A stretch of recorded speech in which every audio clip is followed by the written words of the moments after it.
Chapter 17. Rise and Progress of the Protestant Religion in Ireland, with an account of the barbarous massacre of 1641. The gloom of popery had overshadowed Ireland from its first establishment there until the reign of Henry VIII, when the rays of the gospel began to dispel the darkness, and afford that light which until then had been unknown in that island. The abject ignorance in which the people were held, with the absurd and superstitious notions they entertained, were sufficiently evident to many, and the artifices of their priests were so conspicuous, that several persons of distinction, who had hitherto been strenuous papists, would willingly have endeavored to shake off the yoke, and embrace the Protestant religion, but the natural ferocity of the people, and their strong attachment to the ridiculous doctrines which they had been taught, made the attempt dangerous. It was, however, at length undertaken, though attended with the most horrid and disastrous consequences.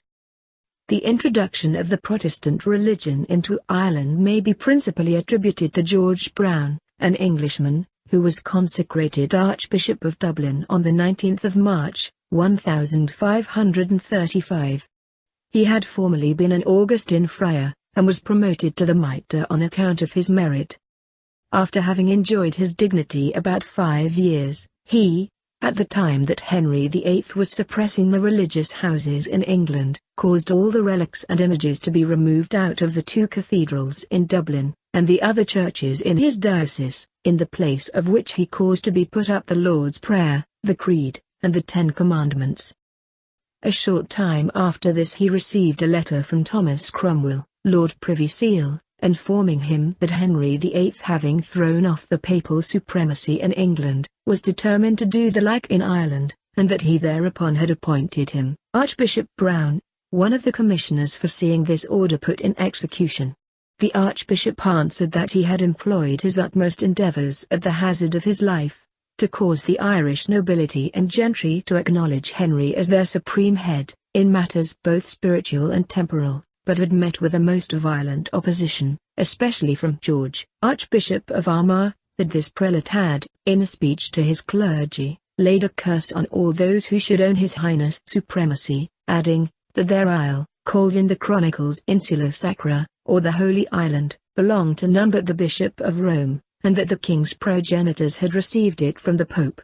He observed likewise, that the Archbishop and clergy of Armagh had each dispatched a courier to Rome, and that it would be necessary for a parliament to be called in Ireland, to pass an act of supremacy, the people not regarding the king's commission without the sanction of the legislative assembly. He concluded with observing, that the popes had kept the people in the most profound ignorance, that the clergy were exceedingly illiterate, that the common people were more zealous in their blindness than the saints and martyrs had been in the defense of truth at the beginning of the gospel, and that it was to be feared that Shan O'Neill, a chieftain of great power in the northern part of the island, was decidedly opposed to the king's commission. In pursuance of this advice, the following year a parliament was summoned to meet at Dublin, by order of Leonard Grey, at that time Lord Lieutenant.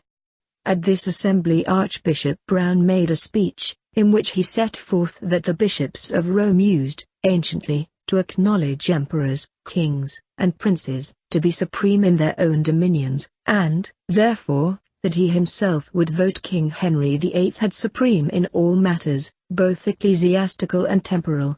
He concluded with saying that whosoever should refuse to vote for this act, was not a true subject of the king. This speech greatly startled the other bishops and lords, but at length, after violent debates, the king's supremacy was allowed. 2 years after this, the Archbishop wrote a second letter to Lord Cromwell, complaining of the clergy, and hinting at the machinations which the Pope was then carrying on against the advocates of the gospel.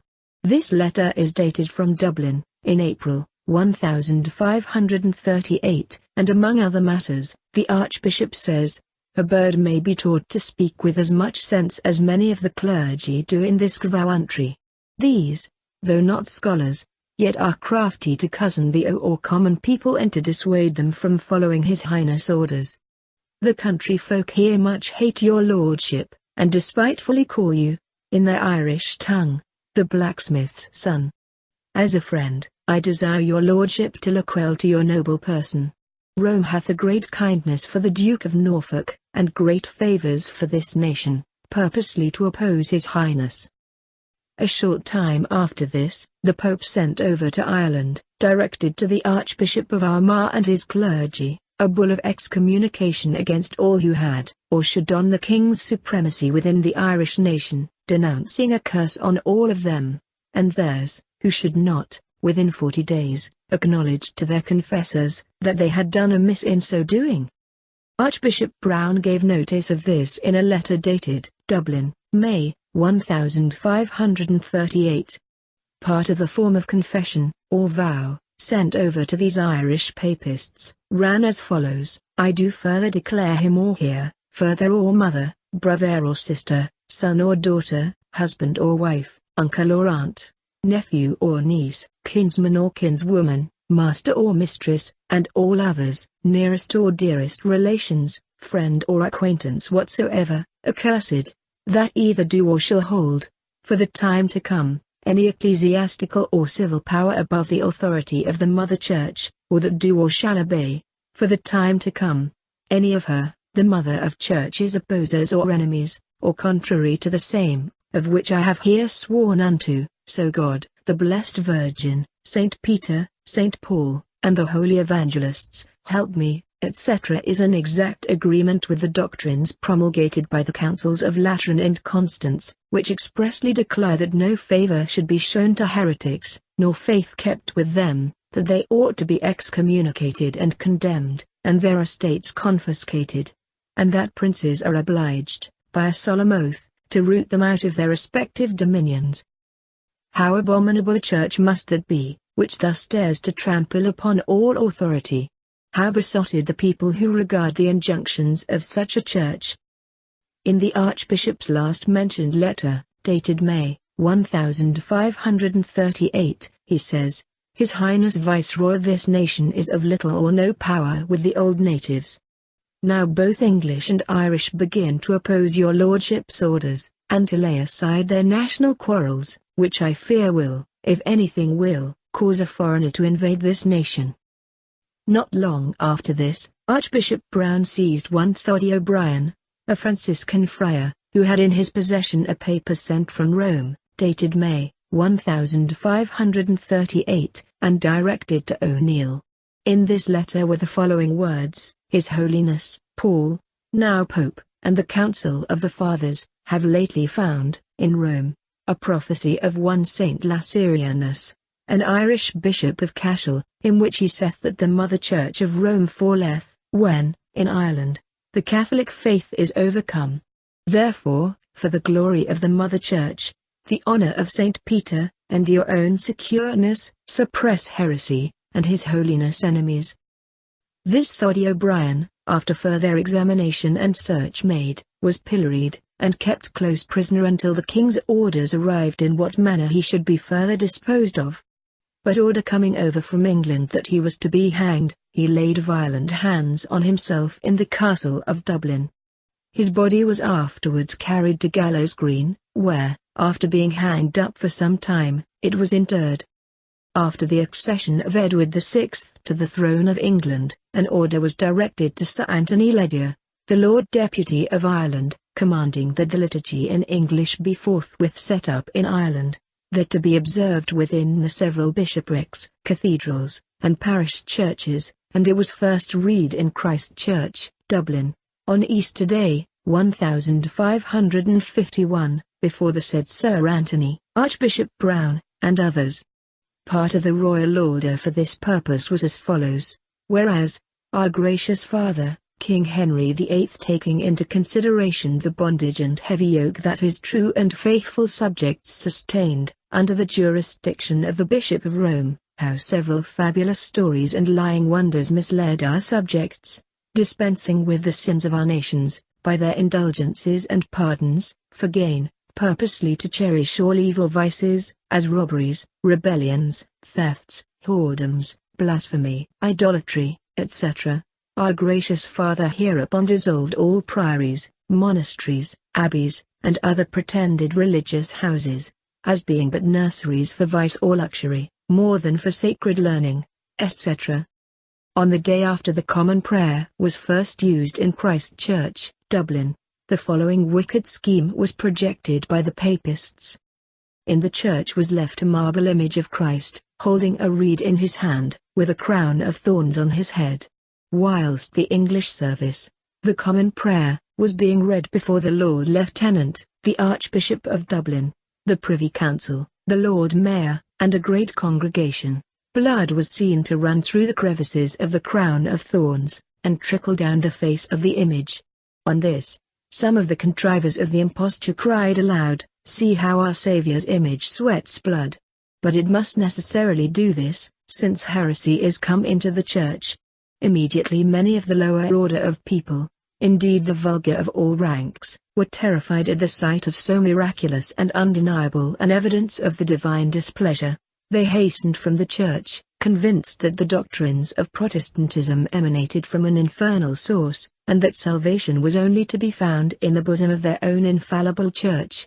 This incident, however ludicrous it may appear to the enlightened reader, had great influence over the minds of the ignorant Irish, and answered the ends of the impudent impostors who contrived it, so far as to check the progress of the Reformed religion in Ireland very materially. Many persons could not resist the conviction that there were many errors and corruptions in the Romish Church, but they were awed into silence by this pretended manifestation of divine wrath, which was magnified beyond measure by the bigoted and interested priesthood.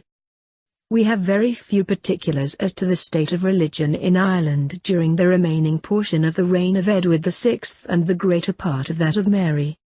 Towards the conclusion of the barbarous sway of that relentless bigot, she attempted to extend her inhuman persecutions to this island, but her diabolical intentions were happily frustrated in the following providential manner, the particulars of which are related by historians of good authority. Mary had appointed Dr. Pole, an agent of the bloodthirsty Bonner, one of the commissioners for carrying her barbarous intentions into effect.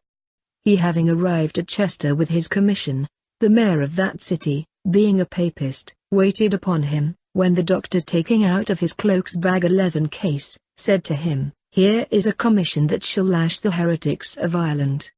The good woman of the house, being a Protestant, and having a brother in Dublin, named John Edmonds, was greatly troubled at what she heard. But watching her opportunity, whilst the mayor was taking his leave, and the doctor politely accompanying him downstairs, she opened the box, took out the commission, and in its stead laid a sheet of paper, with a pack of cards, and the knave of clubs at top.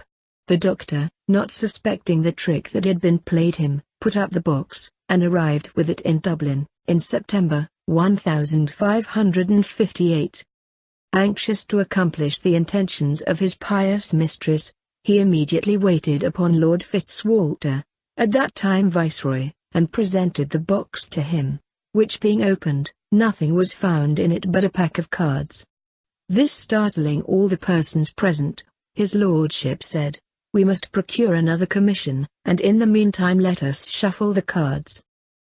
Dr. Pole, however, would have directly returned to England to get another commission, but waiting for a favourable wind, news arrived that Queen Mary was dead, and by this means the Protestants escaped a most cruel persecution. The above relation, as we before observed, is confirmed by historians of the greatest credit, who add, that Queen Elizabeth settled a pension of £40 per annum upon the above-mentioned Elizabeth Edmonds, for having thus saved the lives of her Protestant subjects. During the reigns of Elizabeth and James I, Ireland was almost constantly agitated by rebellions and insurrections, which, although not always taking their rise from the difference of religious opinions, between the English and Irish, were aggravated and rendered more bitter and irreconcilable from that cause. The popish priests artfully exaggerated the faults of the English government, and continually urged to their ignorant and prejudiced hearers the lawfulness of killing the Protestants, assuring them that all Catholics who were slain in the prosecution of so pious an enterprise, would be immediately received into everlasting felicity. The naturally ungovernable dispositions of the Irish, acted upon by these designing men, drove them into continual acts of barbarous and unjustifiable violence, and it must be confessed that the unsettled and arbitrary nature of the authority exercised by the English governors was but little calculated to gain their affections. The Spaniards, too, by landing forces in the south, and giving every encouragement to the discontented natives to join their standard, kept the island in a continual state of turbulence and warfare. In 1601, they disembarked a body of 4,000 men at Kinsale, and commenced what they called the Holy War for the preservation of the faith in Ireland. They were assisted by great numbers of the Irish, but were at length totally defeated by the deputy, Lord Mountjoy, and his officers. This closed the transactions of Elizabeth's reign with respect to Ireland. An interval of apparent tranquility followed, but the Popish priesthood, ever restless and designing, sought to undermine by secret machinations that government and that faith which they durst no longer openly attack. The pacific reign of James afforded them the opportunity of increasing their strength and maturing their schemes, and under his successor, Charles I, their numbers were greatly increased by titular Romish archbishops, bishops, deans, vicars general, abbots, priests, and friars, for which reason, in 1629, the public exercise of the popish rites and ceremonies was forbidden. But notwithstanding this, soon afterwards, the Romish clergy erected a new popish university in the city of Dublin. They also proceeded to build monasteries and nunneries in various parts of the kingdom, in which places these very Romish clergy, and the chiefs of the Irish, held frequent meetings, and from thence, used to pass to and fro, to France, Spain, Flanders, Lorraine, and Rome, where the detestable plot of 1641 was hatching by the family of the O'Neills and their followers. A short time before the horrid conspiracy broke out, which we are now going to relate, the Papists in Ireland had presented a remonstrance to the Lords Justice of that kingdom, demanding the free exercise of their religion, and a repeal of all laws to the contrary, to which both Houses of Parliament in England solemnly answered that they would never grant any toleration to the Popish religion in that kingdom. This further irritated the Papists to put in execution the diabolical plot concerted for the destruction of the Protestants, and it failed not of the success wished for by its malicious and rancorous projectors. The design of this horrid conspiracy was that a general insurrection should take place at the same time throughout the kingdom, and that all the Protestants, without exception, should be murdered. The day fixed for this horrid massacre was the 23rd of October, 1641, the feast of Ignatius Loyola, founder of the Jesuits, and the chief conspirators in the principal parts of the kingdom made the necessary preparations for the intended conflict. In order that this detested scheme might the more infallibly succeed, the most distinguished artifices were practiced by the Papists, and their behavior in their visits to the Protestants, at this time, was with more seeming kindness than they had hitherto shown, which was done the more completely to effect the inhuman and treacherous designs then meditating against them. The execution of this savage conspiracy was delayed until the approach of winter, that sending troops from England might be attended with greater difficulty.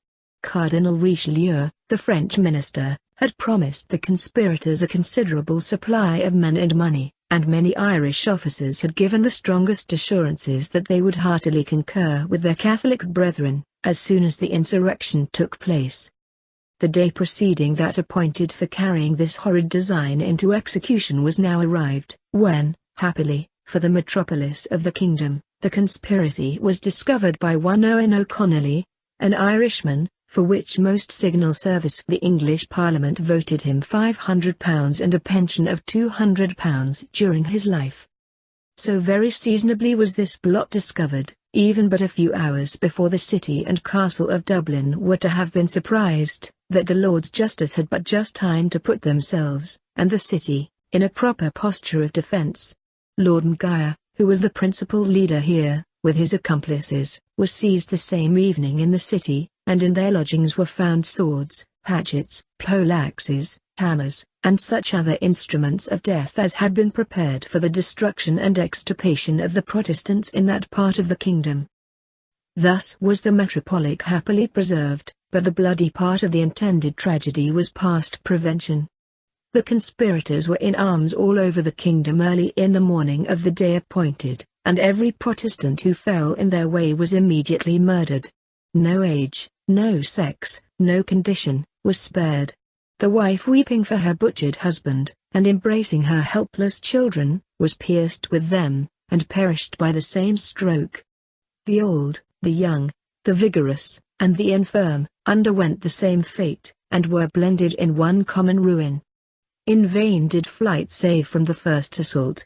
Destruction was everywhere let loose, and met the hunted victims at every turn. In vain was recourse had to relations, to companions, to friends. All connections were dissolved, and death was dealt by that hand from which protection was implored and expected. Without provocation, without opposition, the astonished English, living in profound peace, and, as they thought, full security, were massacred by their nearest neighbors, with whom they had long maintained a continued intercourse of kindness and good offices. Nay, even death was the slightest punishment inflicted by these monsters in human form. All the tortures which wanton cruelty could invent, all the lingering pains of body, the anguish of mind, the agonies of despair, could not satiate revenge excited without injury, and cruelly derived from no just cause whatever. Depraved nature, even perverted religion, though encouraged by the utmost license, cannot reach to a greater pitch of ferocity than appeared in these merciless barbarians. Even the weaker sex themselves, naturally tender to their own sufferings, and compassionate to those of others, have emulated their robust companions in the practice of every cruelty. The very children, taught by example and encouraged by the exhortation of their parents, dealt their feeble blows on the dead carcasses of the defenseless children of the English. Nor was the avarice of the Irish sufficient to produce the least restraint on their cruelty. Such was their frenzy, that the cattle they had seized, and by rapine had made their own, were, because they bore the name of English, wantonly slaughtered, or, when covered with wounds, turned loose into the woods, there to perish by slow and lingering torments. The commodious habitations of the planters were laid in ashes, or levelled with the ground. And where the wretched owners had shut themselves up in the houses, and were preparing for defence, they perished in the flames together with their wives and children. Such is the general description of this unparalleled massacre, but it now remains, from the nature of our work, that we proceed to particulars. The bigoted and merciless papists had no sooner begun to imbrue their hands in blood than they repeated the horrid tragedy day after day, and the Protestants in all parts of the kingdom fell victims to their fury by deaths of the most unheard of cruelty. The ignorant Irish were more strongly instigated to execute the infernal business by the Jesuits, priests, and friars, who, when the day for the execution of the plot was agreed on, recommended in their prayers diligence in the great design, which they said would greatly tend to the prosperity of the kingdom, and to the advancement of the Catholic cause. They everywhere declared to the common people, that the Protestants were heretics, and ought not to be suffered to live any longer among them, adding that it was no more sin to kill an Englishman than to kill a dog, and that the relieving or protecting them was a crime of the most unpardonable nature. The Papists having besieged the town and castle of Longford, and the inhabitants of the latter, who were Protestants, surrendering on condition of being allowed quarter, the besiegers, the instant the townspeople appeared, attacked them in a most unmerciful manner, their priest, as a signal for the rest to fall on, first ripping open the belly of the English Protestant minister, after which his followers murdered all the rest, some of whom they hanged, others were stabbed or shot, and great numbers knocked on the head with axes provided for the purpose. The garrison at Sligo was treated in like manner by O'Connor Sligo, who, upon the Protestants quitting their holds, promised them quarter, and to convey them safe over the Curlew Mountains, to Roscommon. But he first imprisoned them in a most loathsome jail, allowing them only grains for their food. Afterward, when some Papists were merry over their cups, who were come to congratulate their wicked brethren for their victory over these unhappy creatures, those Protestants who survived were brought forth by the White Friars, and were either killed, or precipitated over the bridge into a swift river, where they were soon destroyed. It is added, that this wicked company of White Friars went, Some time after, in solemn procession, with holy water in their hands, to sprinkle the river, on pretense of cleansing and purifying it from the stains and pollution of the blood and dead bodies of the heretics, as they called the unfortunate Protestants who were inhumanly slaughtered at this very time. At Kilmore, Dr. Biddle, Bishop of that see, had charitably settled and supported a great number of distressed Protestants, who had fled from their habitations to escape the diabolical cruelties committed by the Papists. But they did not long enjoy the consolation of living together. The good prelate was forcibly dragged from his episcopal residence, which was immediately occupied by Dr. Swiney, the Popish titular Bishop of Kilmore, who said Mass in the church the Sunday following, and then seized on all the goods and effects belonging to the persecuted bishop. Soon after this, the Papists forced Dr. Biddle, his 2 sons, and the rest of his family, with some of the chief of the Protestants whom he had protected, into a ruinous castle, called Lockwater, situated in a lake near the sea. Here he remained with his companions some weeks, all of them daily expecting to be put to death. The greatest part of them were stripped naked, by which means, as the season was cold, it being in the month of December, and the building in which they were confined open at the top, they suffered the most severe hardships. They continued in this situation until the 7th of January, when they were all released. The bishop was courteously received into the house of Dennis O'Sheridan, one of his clergy, whom he had made a convert to the Church of England, but he did not long survive this kindness. During his residence here, he spent the whole of his time in religious exercises, the better to fit and prepare himself and his sorrowful companions for their great change, as nothing but certain death was perpetually before their eyes. He was at this time in the 71st year of his age, and being afflicted with a violent ague caught in his late cold and desolate habitation on the lake, it soon threw him into a fever of the most dangerous nature. Finding his dissolution at hand, he received it with joy, like one of the primitive martyrs just hastening to his crown of glory.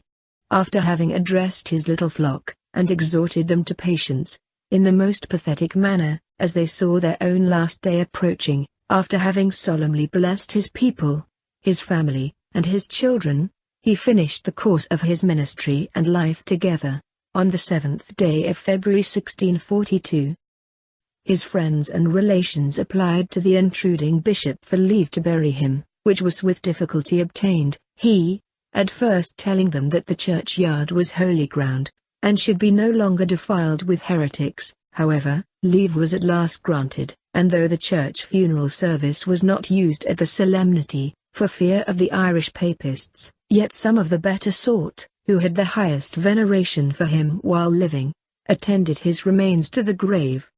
At this interment they discharged a volley of shot, crying out, Requiescat in pace ultimus Anglorum, that is, may the last of the English rest in peace. Adding, that as he was one of the best so he should be the last English bishop found among them. His learning was very extensive, and he would have given the world a greater proof of it, had he printed all he wrote. Scarce any of his writings were saved, the Papists having destroyed most of his papers and his library. He had gathered a vast heap of critical expositions of Scripture, all which with a great trunk full of his manuscripts, fell into the hands of the Irish. Happily his great Hebrew manuscript was preserved, and is now in the library of Emmanuel College, Oxford. In the barony of Terrawley, the Papists, at the instigation of the friars, compelled above 40 English Protestants, some of whom were women and children, to the hard fate of either falling by the sword, or of drowning in the sea. These choosing the latter, were accordingly forced, by the naked weapons of their inexorable persecutors, into the deep, where, with their children in their arms, they first waded up to their chins, and afterwards sunk down and perished together. In the castle of Liscool upwards of 150 men, women, and children, were all burnt together, and at the castle of Monier not less than 100 were all put to the sword. Great numbers were also murdered at the castle of Tulla, which was delivered up to Mgar on condition of having fair quarter, but no sooner had that base villain got possession of the place than he ordered his followers to murder the people, which was immediately done with the greatest cruelty. Many others were put to deaths of the most horrid nature, and such as could have been invented only by demons instead of men. Some of them were laid with the center of their backs on the axle tree of a carriage, with their legs resting on the ground on one side, and their arms and head on the other. In this position, one of the savages scourged the wretched object on the thighs, legs, etc., while another set on furious dogs, who tore to pieces the arms and upper parts of the body, and in this dreadful manner were they deprived of their existence. Great numbers were fastened to horses' tails, and the beasts being set on full gallop by their riders, the wretched victims were dragged along until they expired. Others were hung on lofty gibbets, and a fire being kindled under them, they finished their lives, partly by hanging, and partly by suffocation. Nor did the more tender sex escape the least particle of cruelty that could be projected by their merciless and furious persecutors. Many women, of all ages, were put to deaths of the most cruel nature. Some, in particular, were fastened with their backs to strong posts, and being stripped to their waists, the inhuman monsters cut off their right breasts with shears, which, of course, put them to the most excruciating torments, and in this position they were left, until, from the loss of blood, they expired. Such was the savage ferocity of these barbarians, that even unborn infants were dragged from the womb to become victims to their rage. Many unhappy mothers were hung naked in the branches of trees, and their bodies being cut open, the innocent offsprings were taken from them, and thrown to dogs and swine. And to increase the horrid scene, they would oblige the husband to be a spectator before suffering himself.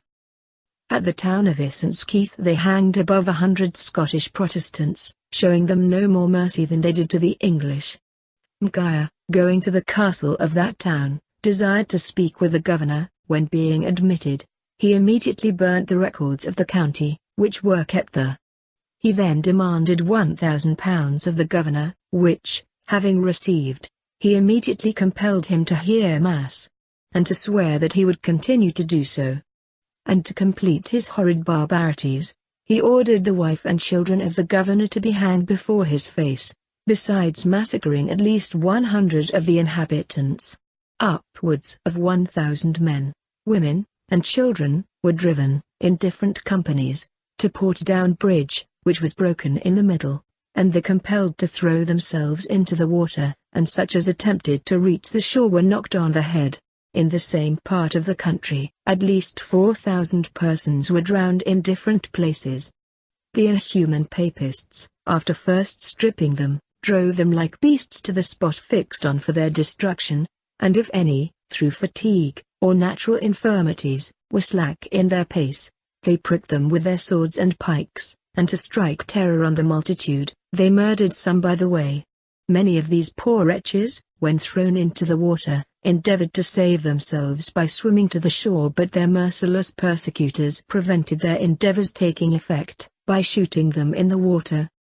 In one place 140 English, after being driven for many miles stark naked, and in the most severe weather, were all murdered on the same spot, some being hanged, others burnt, some shot, and many of them buried alive, and so cruel were their tormentors that they would not suffer them to pray before they robbed them of their miserable existence. Other companies they took under pretense of safe conduct, who, from that consideration, proceeded cheerfully on their journey, but when the treacherous papists had got them to a convenient spot, they butchered them all in the most cruel manner.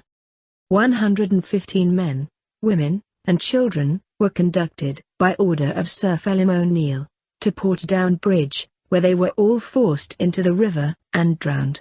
One woman, named Campbell, finding no probability of escaping, suddenly clasped one of the chief of the papists in her arms, and held him so fast that they were both drowned together.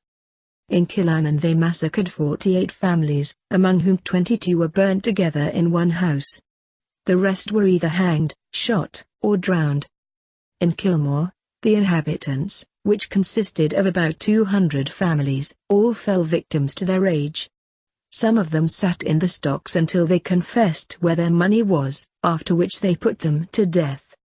The whole county was one common scene of butchery, and many thousands perished, in a short time, by sword, famine, fire, water, and others. The most cruel deaths that rage and malice could invent.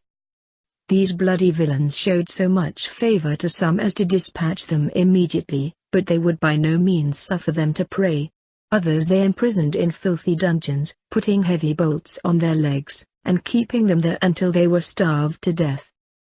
At Cassel they put all the Protestants into a loathsome dungeon, where they kept them together, for several weeks, in the greatest misery. At length they were released, when some of them were barbarously mangled, and left on the highways to perish at leisure. Others were hanged, and some were buried in the ground upright, with their heads above the earth, and the Papists, to increase their misery, treating them with derision during their sufferings. In the county of Antrim they murdered 954 Protestants in one morning, and afterwards about 1,200 more in that county. At a town called Lisniggery, they forced 24 Protestants into a house, and then setting fire to it, burned them together, counterfeiting their outcries in derision to the others. Among other acts of cruelty they took 2 children belonging to an English woman, and dashed out their brains before her face, after which they threw the mother into a river, and she was drowned. They served many other children in the like manner, to the great affliction of their parents, and the disgrace of human nature. In Kilkenny all the Protestants, without exception, were put to death, and some of them in so cruel a manner, as, perhaps, was never before thought of. They beat an English woman with such savage barbarity, that she had scarce a whole bone left, after which they threw her into a ditch, but not satisfied with this, they took her child, a girl about 6 years of age, and after ripping up its belly, threw it to its mother, there to languish until it perished. They forced one man to go to mass, after which they ripped open his body, and in that manner left him. They sawed another asunder, cut the throat of his wife, and after having dashed out the brains of their child, an infant, threw it to the swine, who greedily devoured it. After committing these, and several other horrid cruelties, they took the heads of 7 Protestants, and among them that of a pious minister, all of which they fixed up at the market cross. They put a gag into the minister's mouth, then slit his cheeks to his ears, and laying a leaf of a Bible before it, bid him preach, for his mouth was wide enough. They did several other things by way of derision, and expressed the greatest satisfaction at having thus murdered and exposed the unhappy Protestants. It is impossible to conceive the pleasure these monsters took in exercising their cruelty, and to increase the misery of those who fell into their hands. When they butchered them they would say, "Your soul to the devil." One of these miscreants would come into a house with his hands imbued in blood, and boast that it was English blood, and that his sword had pricked the white skins of the Protestants, even to the hilt. When any one of them had killed a Protestant, others would come and receive a gratification in cutting and mangling the body, after which they left it exposed to be devoured by dogs, and when they had slain a number of them they would boast that the devil was beholden to them for sending so many souls to hell. But it is no wonder they should thus treat the innocent Christians, when they hesitated not to commit blasphemy against God and His most holy word. In one place they burnt 2 Protestant Bibles, and then said they had burnt hellfire. In the church at Powers Court they burnt the pulpit, pews, chests, and Bibles belonging to it. They took other Bibles, and after wetting them with dirty water, dashed them in the faces of the Protestants, saying, "We know you love a good lesson, here is an excellent one for you. Come tomorrow, and you shall have as good a sermon as this." Some of the Protestants they dragged by the hair of their heads into the church, where they stripped and whipped them in the most cruel manner, telling them, at the same time, that if they came tomorrow, they should hear the like sermon. In Munster they put to death several ministers in the most shocking manner. One, in particular, they stripped stark naked, and driving him before them, pricked him with swords and darts until he fell down, and expired. In some places they plucked out the eyes, and cut off the hands of the Protestants, and in that manner turned them into the fields, there to wander out their miserable existence. They obliged many young men to force their aged parents to a river, where they were drowned, wives to assist in hanging their husbands, and mothers to cut the throats of their children. In one place they compelled a young man to kill his father, and then immediately hanged him. In another they forced a woman to kill her husband, then obliged the son to kill her, and afterward shot him through the head. At a place called Glasgow, a popish priest, with some others, prevailed on 40 Protestants to be reconciled to the Church of Rome. They had no sooner done this than they told them they were in good faith, and that they would prevent their falling from it, and turning heretics, by sending them out of the world, which they did by immediately cutting their throats. In the county of Tipperary upwards of 30 Protestants, men, women, and children, fell into the hands of the Papists, who, after stripping them naked, murdered them with stones, poleaxes, swords, and other weapons.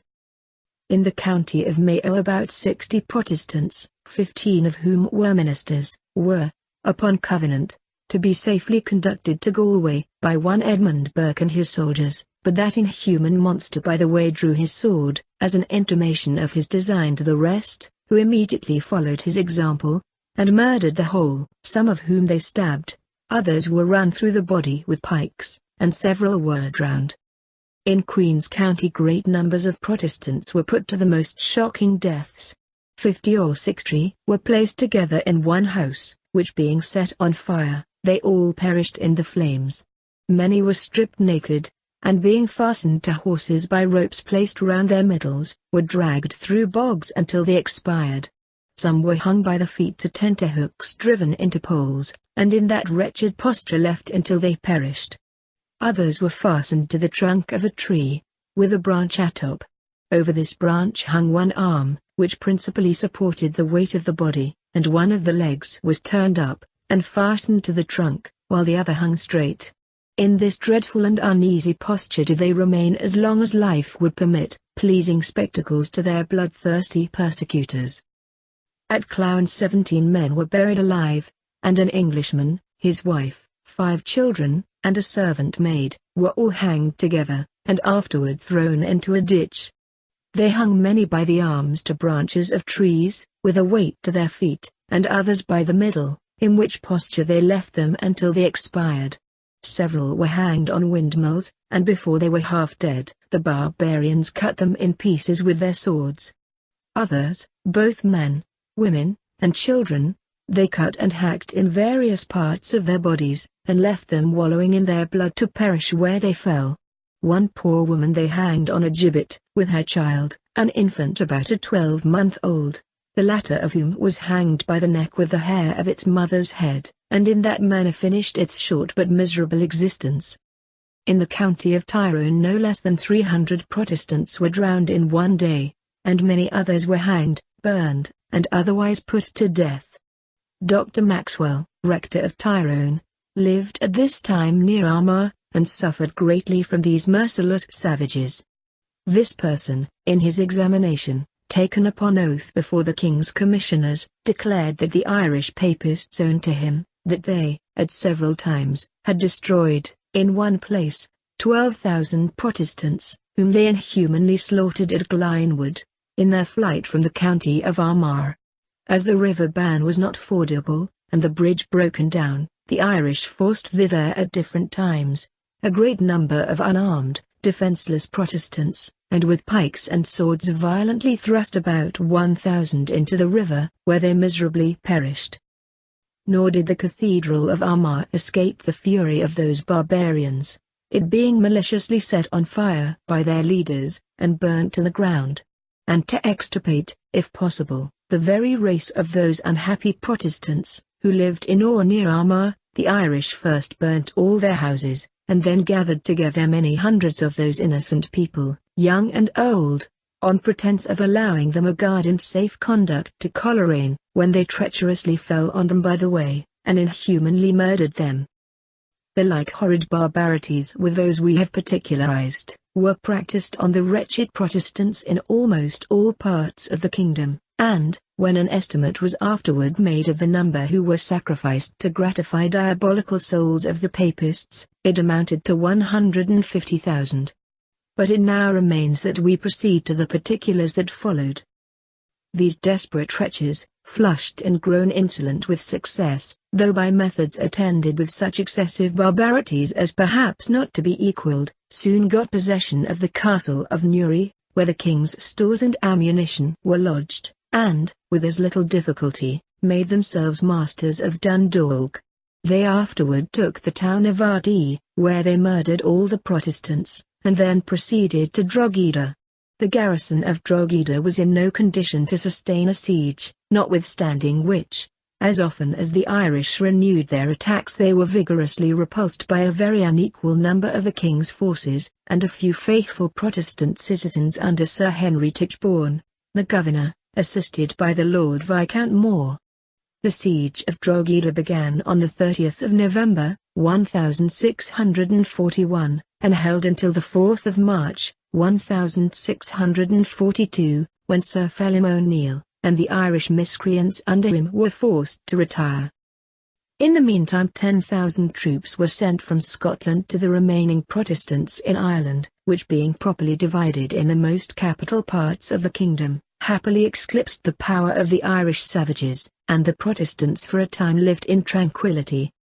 In the reign of King James II they were again interrupted, for in a parliament held at Dublin in the year 1689, great numbers of the Protestant nobility, clergy, and gentry of Ireland, were attainted of high treason. The government of the kingdom was, at that time, invested in the Earl of Tyrconnell, a bigoted papist, and an inveterate enemy to the Protestants. By his orders they were again persecuted in various parts of the kingdom. The revenues of the city of Dublin were seized, and most of the churches converted into prisons. And had it not been for the resolution and uncommon bravery of the garrisons in the city of Londonderry, and the town of Enniskillen, there had not one place remained for refuge to the distressed Protestants in the whole kingdom, but all must have been given up to King James, and to the furious popish party that governed him. The remarkable siege of Londonderry was opened on the 18th of April, 1689, by 20,000 papists, the flower of the Irish army. The city was not properly circumstanced to sustain a siege, the defenders consisting of a body of raw undisciplined Protestants, who had fled thither for shelter, and half a regiment of Lord Mountjoy's disciplined soldiers, with the principal part of the inhabitants, making it all only 7,361 fighting men. The besieged hoped, at first, that their stores of corn and other necessaries would be sufficient, but by the continuance of the siege their wants increased, and these became at last so heavy that for a considerable time before the siege was raised a pint of coarse barley, a small quantity of greens, a few spoonfuls of starch, with a very moderate proportion of horseflesh, were reckoned a week's provision for a soldier. And they were, at length, reduced to such extremities that they ate dogs, cats, and mice. Their miseries increasing with the siege, many, through mere hunger and want, pined and languished away, or fell dead in the streets.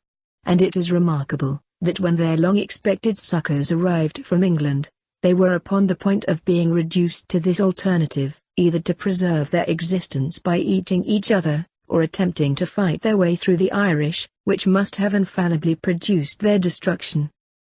These succors were most happily brought by the ship Mountjoy of Derry, and the Phoenix of Coleraine, at which time they had only 9 lean horses left with a pint of meal to each man.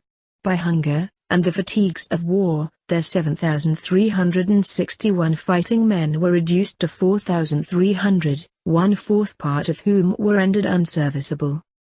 As the calamities of the besieged were great, so likewise were the terrors and sufferings of their Protestant friends and relations, all of whom, even women and children, were forcibly driven from the country 30 miles round, and inhumanly reduced to the sad necessity of continuing some days and nights without food or covering, before the walls of the town, and were thus exposed to the continual fire both of the Irish army from without and the shot of their friends from within. But the succors from England happily arriving put an end to their affliction, and the siege was raised on the 31st of July, having been continued upwards of 3 months. The day before the siege of Londonderry was raised, the Inniskillers engaged a body of 6,000 Irish Roman Catholics, at Newton, Butler, or Crown Castle, of whom near 5,000 were slain.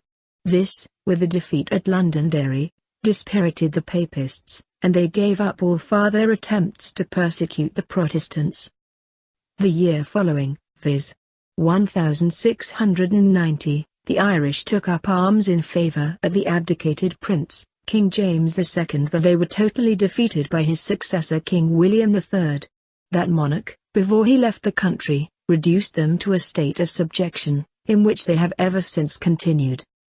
But notwithstanding all this, the Protestant interest at present stands upon a much stronger basis than it did a century ago. The Irish, who formerly led an unsettled and roving life, in the woods, bogs, and mountains, and lived on the depredation of their neighbors, they who, in the morning seized the prey, and at night divided the spoil, have, for many years past, become quiet and civilized. They taste the sweets of English society, and the advantages of civil government. They trade in our cities, and are employed in our manufactories. They are received also into English families, and treated with great humanity by the Protestants.